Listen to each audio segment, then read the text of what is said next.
The people of North Carolina still speak in low voices about the year 1911, when the forest seemed to swallow noise, light, and even hope itself. The Appalachian woods have always been old, but that year they felt ancient, like something beneath the roots had awakened and was waiting to be noticed. On the narrow trail beyond Black Elk Ridge, 3 teenage hikers set out for what was supposed to be their final summer adventure before adulthood pulled them apart. They were young, loud, full of laughter, and blissfully unaware that the forest was already listening. By late afternoon, something felt wrong. The wind carried no birdsong, no insects, only the hollow hush of an empty world. When one of them joked about hearing whispers in the trees, the others laughed, but the unease lingered in the back of their throats like cold smoke. Twilight bled over the mountains, long shadows stretching between the trunks, forming shapes that seemed almost human if stared at too long. Still, the teens marched on, unaware that hidden eyes trailed them from the underbrush, eyes that knew every tree, every ridge, every secret path the mountains kept. Night arrived too fast. Their campfire felt small against the darkness, its glow trembling as though frightened. The wind carried faint voices, broken, breathy murmurs that drifted between the trees, neither fully human nor entirely animal. The teens tried convincing themselves it was nothing more than the wind slipping through hollow branches. But deep down, each felt the creeping sense that something was out there, watching, studying, waiting with a patience no ordinary creature possessed. Before the flames settled into embers, a stone struck the edge of their camp, then another. Branches snapped in the darkness. The forest seemed to breathe around them. And as the echoes faded, one of the teens whispered the first question that would unravel everything: who's out there? What answered was not a voice, not a person, but a sound, a low, throaty exhale from somewhere beyond the tree-line, close enough to hear, close enough to fear, yet too far to see. It was the night the woods found them. And it was the night the Farrell family realized their hunt had begun. The teens stepping into the North Carolina woods with a confidence that slowly erodes as the forest starts behaving in ways they cannot explain. At first, the trail feels wide and familiar, warmed by late summer light, with the distant calls of birds echoing between the tall pines. The hikers laugh, tease each other, and talk loudly, believing this trip will be nothing more than a memorable weekend escape before the demands of life pull them in different directions. They do not notice the quiet creeping in behind them, replacing birdsong with an eerie stillness that feels too complete to be natural. As they walk deeper, their surroundings begin to absorb sound rather than carry it, and the crunch of their boots against the forest floor becomes sharper, louder, almost amplified by the silence. It's during one of these stretches of uneasy quiet that they first hear something unexpected, another set of footsteps following their rhythm. At first, they assume it's the echo of their own movement bouncing strangely off the ridges, but after several minutes, the pattern becomes unmistakable. Each time they stop, the footsteps stop too, not a beat later, not a moment too soon, but precisely at the same instant. They exchange uncertain glances, trying to shrug off the sensation building inside them. The youngest hiker jokes nervously about ghosts trailing them, but no one laughs. Instead, they resume walking, each suddenly aware of their pulse thudding in their ears. The footsteps return immediately, soft but distinct, trailing them with a patience that feels deliberate. The forest seems to narrow around them, tree trunks crowding closer, shadows stretching longer, making it harder to spot anything watching from the underbrush. One hiker suggests calling out, hoping it might be another traveler or a hunter heading home, but when they shout a greeting, nothing answers, not even the ordinary echo one might expect in the mountains. Minutes stretch into an hour, and the invisible presence behind them becomes a constant weight pressing at their backs.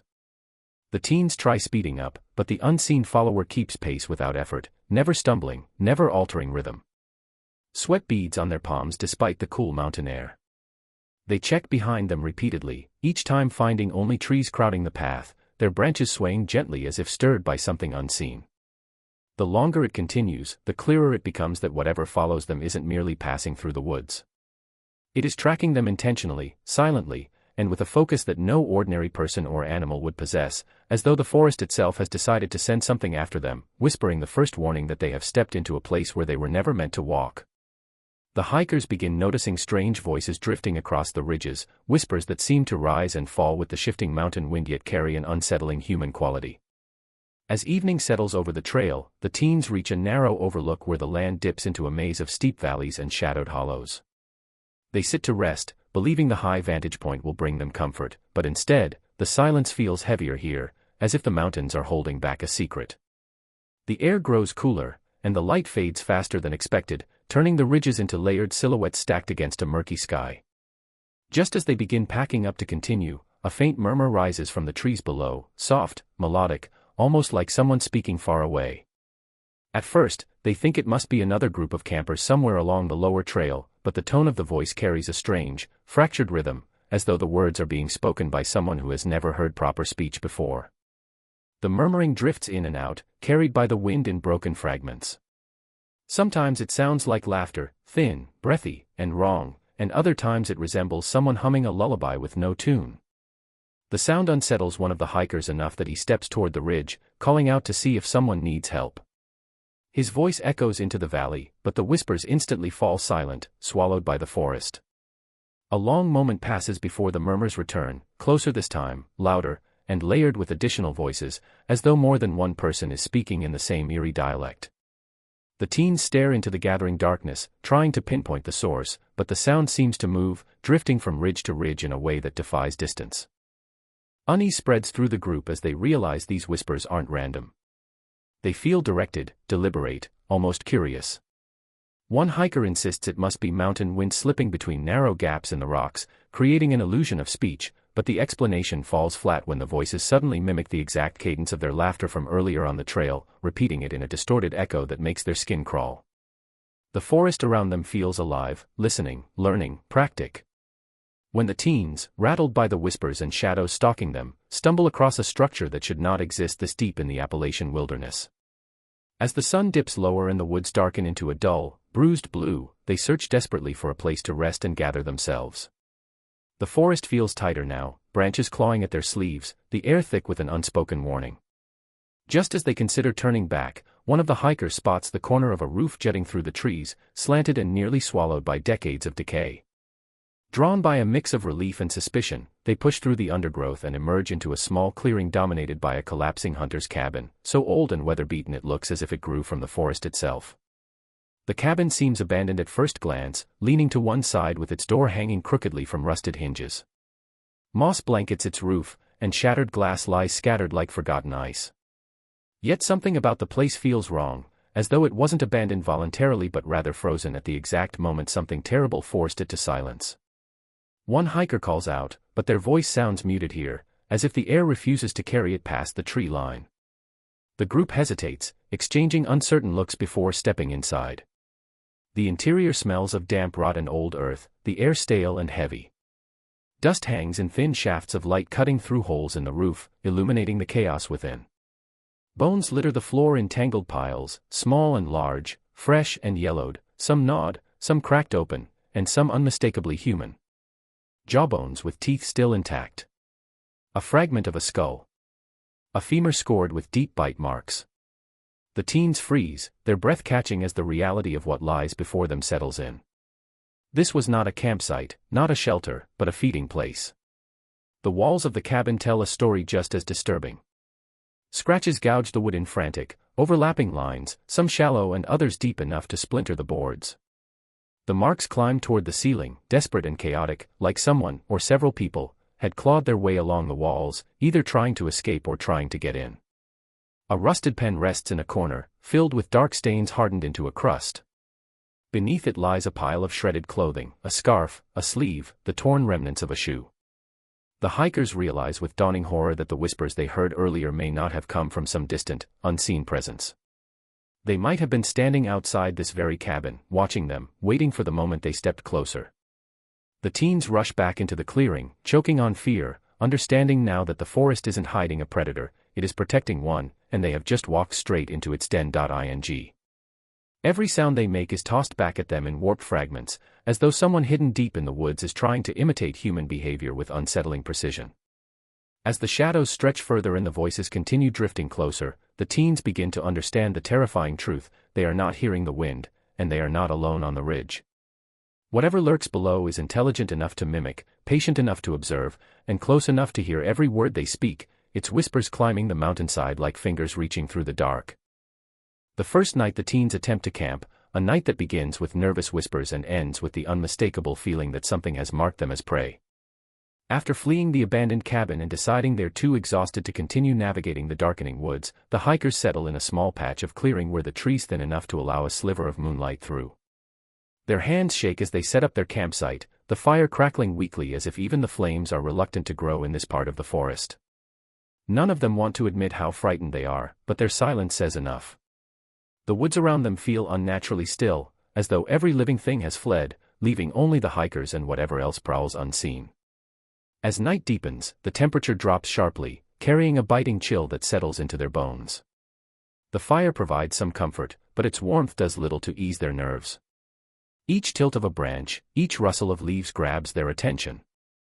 They try to convince themselves they're imagining things, that exhaustion is twisting their senses, but the illusion of safety shatters when a stone suddenly rolls into the edge of their campfire and hisses against the flames. Startled, they spring up, shining their lanterns into the darkness. Nothing moves. The trees stand motionless, silent, watching. Just as their breathing returns to normal, another stone arcs from the shadows, landing closer this time, almost deliberate. Panic begins creeping through the group as they press back to back, turning in circles, trying to detect movement beyond the fire's glow. Then come the sounds. Slow, deliberate footsteps circling the camp, heavy enough to break twigs but light enough to stay just out of sight. No animal moves with such calculated precision. The footsteps stop abruptly, replaced by a cry that splits the night, high, sharp, and disturbingly human, yet twisted by a raw feral tone that makes their skin crawl. It echoes between the trees, bouncing back at them in warped fragments. One hiker shouts in fear, but the only answer is a nervous chittering laugh from the shadows, followed by something brushing against the undergrowth. Sleep becomes impossible, so the group huddles around the dimming fire, waiting for dawn. But the forest doesn't give them the mercy of peace. Stones continue falling, footsteps inching closer, circling tighter, as if studying them. Hours stretch painfully until exhaustion finally pulls them into a restless half-sleep. By morning light, one of the hikers is gone. His bedroll lies twisted, his pack still zipped, no sign of a struggle except for the shallow drag marks leading away into the treeline, as though he'd been lifted or carried. The realization settles like ice in their veins, they didn't just spend a night in fear. They spent it being hunted. When the remaining teens attempt to flee the area after discovering their missing friend, only to realize the forest refuses to let them leave. The moment they step away from the campsite, an oppressive stillness settles over the woods, thicker and heavier than any silence they have experienced so far. Each tree seems to lean closer, their branches tangling overhead like skeletal arms trying to block the sky. The hikers move quickly, driven by panic, following what they believe is the main trail back toward the ridge. But after walking for nearly an hour, the familiar path begins to twist in unfamiliar ways. The trees grow denser, the undergrowth more tangled, and the trail they trusted suddenly forks into narrow, uneven passages none of them remember seeing before. Doubt gnaws at their nerves as they argue over which direction is correct, but no matter which path they choose, it leads deeper into confusion. The forest seems to shift around them, responding to their fear with eerie precision. Landmarks they passed earlier in the day, an old split-tree trunk, a moss-covered boulder, a cluster of white birches, reappear in patterns that should be impossible. It feels as if the woods are looping, folding in on themselves, keeping the teens trapped inside a maze designed by something that knows the terrain far better than any map. When they try to climb a rise to regain their bearings, the ridge leads to a dead cliff they swear wasn't there before. When they attempt to follow the creek downstream, it abruptly disappears under a tangle of roots, resurfacing in a direction that contradicts the flow of the land. Every attempt at escape is swallowed by the woods and spit back out in a place they didn't expect. The more they try to rationalize the twisting paths, the more their fear deepens. The trees no longer feel like passive parts of nature but silent sentinels shifting subtly while they aren't looking. Shadows stretch in ways that don't match the light, and the faint sound of movement always seems a few paces behind them, suggesting the feral family is hurting them rather than chasing them outright. One hiker drops their pack in frustration, only to return to the spot minutes later and find it neatly placed in the middle of a path they hadn't taken. Another swears they saw a figure dart between the trees, hunched and quick, guiding them in circles with deliberate, predatory intent. As exhaustion wears them down and the daylight begins to fade, it becomes painfully clear that the forest is not merely large and confusing. It is being manipulated. The trails do not change accidentally. The paths are rearranged to corner them, to keep them on the move until they are too tired to fight back. The hikers realize with growing dread that they are not lost at all, they are being led exactly where something wants them to go. The moment when the teens finally come face to face with the truth stalking them, the moment the unseen presence in the woods reveals itself not as an animal, not as a ghost, but as a family, feral, human in shape yet stripped of everything recognizable. After hours of wandering in circles and feeling the forest push them deeper into isolation, the hikers stop to rest near a cluster of twisted pines. Their breaths come in ragged bursts, their legs shaky, their nerves stretched thin. The woods have grown darker than they should be for the time of day, shadows clinging to every surface like a second skin. As they sit in the oppressive stillness, that familiar feeling returns, the sense of being watched with intent, a gaze so heavy it seems to press against the back of their skulls. One hiker turns slowly toward the trees, expecting the usual emptiness, but instead catches a flicker of movement. At first, it looks like an animal darting behind a trunk, but the shape is wrong, too long in the limbs, too upright, too purposeful. Another figure shifts on the opposite side, low to the ground, moving with a disturbing blend of speed and silence. The teens freeze, their eyes scanning the tree line. That's when the first of them steps fully into view. It is small, the size of a child, but its proportions are unsettling, its skin pale beneath layers of dirt and ash. Its hair hangs in clumps, its eyes too wide, gleaming with a feral intelligence that feels older than the mountains themselves. It does not speak. It does not blink. It only stares at them with a predatory stillness that screams danger. Before anyone can react, another figure emerges, this one taller, almost adult-sized but disturbingly thin, its spine curved, its movements jerky and animalistic. It drops to all fours without hesitation, sniffing the air as if testing the hiker's scent. The teens stumble backward, their breath catching as yet another figure crawls out from behind a fallen log, then another from the branches above, their pale bodies blending with the forest-like ghost-made flesh. There are at least 4 of them now, forming a loose circle, studying the teens with a patience that feels rehearsed. Their eyes shine strangely, reflecting the fading light with an unnatural brightness. One of them tilts its head in a mimicry of human curiosity, echoing earlier impressions that these creatures have watched people long enough to adopt fragmented pieces of their behavior. The hikers realize with dawning horror that these figures are not lost children of the mountains but a hidden family that has lived feral for generations, learning to move through the forest like predators, learning to hunt with silent precision. And now, seeing the teens cornered and worn down, they rise slowly from their crouched positions, as though deciding the moment has finally come to step out of the shadows and begin the hunt in earnest. When the hikers, shaken by their first direct encounter with the feral family, desperately search for any clue that might explain what these creatures are and how long they have haunted the mountains. After escaping the immediate circle of watchers by sprinting blindly through the woods, the teens collapse near a shallow creek, gasping for breath, their minds spinning with disbelief. The forest seems quieter here, but the silence carries a brittle tension, as if the trees themselves are listening. One hiker kneels beside the creek to splash water on their face, and when their hand brushes something buried beneath the stones, they instinctively pull it out. It's a scrap of paper, soggy and faded, but unmistakably part of an old newspaper. At first, the group thinks little of it, but when they notice the edges have been deliberately weighed down with smooth creek stones, their curiosity sharpens into unease. They begin overturning more stones along the bank and uncover several additional fragments, yellowed clippings, brittle pages, and even what looks like a torn journal entry sealed inside a rusted tin. The teens gather the pieces together, spreading them out on a patch of moss. Time has eaten away much of the text, but enough remains to form a horrifying picture. One clipping mentions a series of disappearances from the late 1800s, hikers and hunters who vanished without a trace near the same mountain range.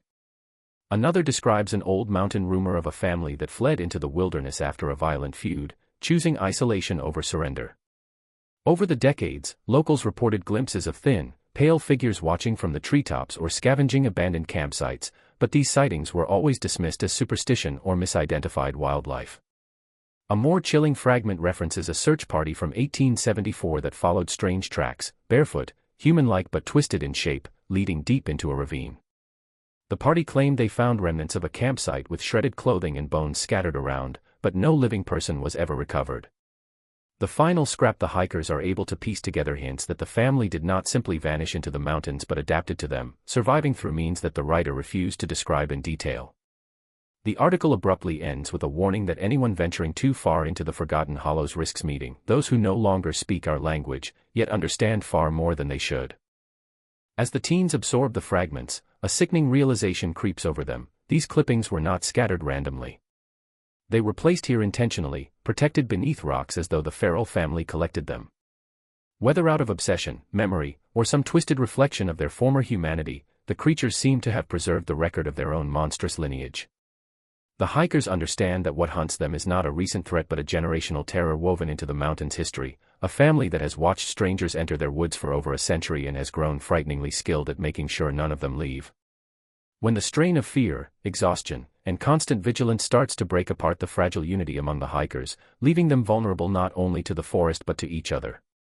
After hours of wandering through the twisted paths and narrow hollows, the group finds themselves trapped in a small depression, a clearing too confined to allow for any real escape. The forest presses in from all sides, its shadows long and distorted, as though leaning toward them with intent. Every rustle, every snap of a twig, sends jolts of panic through their bodies.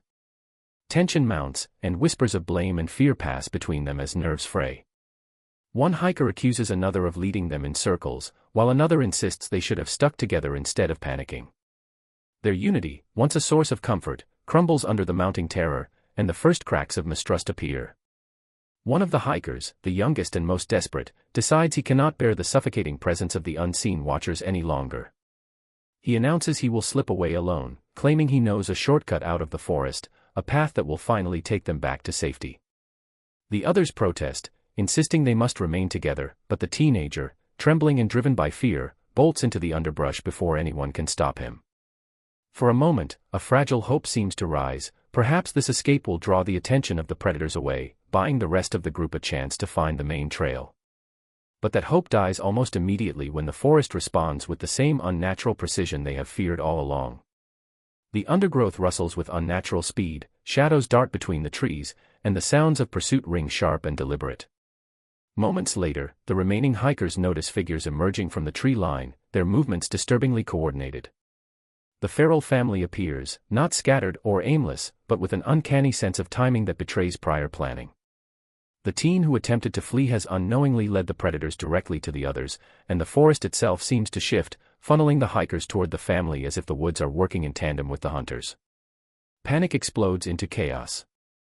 The remaining hikers attempt to retreat, but their paths twist unpredictably, the familiar trees now blocking escape rather than guiding them. Every attempt at movement is countered, every instinct to hide thwarted. The sense of being hunted is no longer theoretical, it is immediate, personal, and orchestrated with terrifying intent. Fear gnaws at the edges of rational thought, leaving only raw, primal terror as the feral family closes in, guided in part by the betrayal born of human desperation, a reminder that in these mountains, the forest and its inhabitants are merciless and precise. The harrowing climax as the remaining hikers find themselves cornered at the edge of an ancient hollow, a dark depression in the forest floor that seems to descend into the very belly of the mountains. Exhaustion weighs on their bodies like stones, their lungs burn from endless running, and their minds reel from the relentless fear that has shadowed every step. The forest around them is alive with movement, branches twist unnaturally, shadows twist and lengthen, and the faint sound of panting, snarls, and footsteps closes in from every side. Their senses are on edge, every rustle of leaves or snap of a twig magnified into a signal of imminent danger. The hollow looms like a black mouth at the edge of the clearing, cold and foreboding, offering an escape that is terrifying in its uncertainty. The hikers pause at the edge, the wind from the depression whispering up to them like a warning. One of them suggests descending into the hollow to hide, to use its darkness as a shield, but the depth is unknown, and the shadows inside seem to pulse and breathe, as if alive. Another hiker insists they must stand their ground, to face the approaching figures with whatever courage they can muster, but fear fractures their resolve. The feral family is already visible at the tree line, their pale forms crouched and coiled like predators ready to spring, eyes glinting in the dying light. The tension is unbearable. The air seems thick, pressing down, carrying the smells of earth, decay, and something darker, an almost metallic tang that hints at what the family has consumed over generations. As seconds stretch into eternity, the first figure steps forward from the tree line, moving with a grotesque grace, its long limbs bending in ways human bodies should not. Another emerges from behind a tree, low to the ground, advancing silently but deliberately. The hikers exchange desperate glances, realizing they have no advantage, no safe path, no place to run. The forest itself seems to shift subtly, funneling them closer to the hollow as though the land conspires against them. Panic escalates to raw terror, minds racing with the thought that any misstep could be fatal.